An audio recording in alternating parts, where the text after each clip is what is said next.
Battery இல்லாமலே ஓடுமா? எப்படி? பரவாயில்லையே. அது என்னது, நூலா? இன்னொருக்க செய்யுங்க. இப்படியும் செய்யலாங்கிற ஐடியா உனக்கு எப்படி கிடைச்சிது?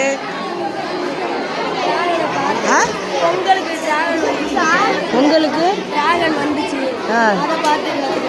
அதில் இப்படி தான் இழுக்காங்களா? மோட்ரு இருக்கா? இல்லை, இந்த நூலை கட்டி போட்டால் இழுக்குன்னு சொல்லி ஐடியா உனக்கு எப்படி கிடைச்சிது?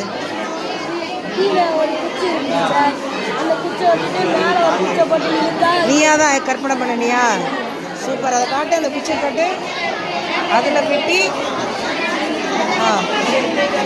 அங்கே அந்த நூலை போடுங்க. அந்த நூலை பிடிச்சி இழுக்கும்போது அதை ஆட ஆரம்பிச்சுங்க. சூப்பர் ஐடியா பண்ணியிருக்கிற. Very good, very good. உங்கள் பேர்?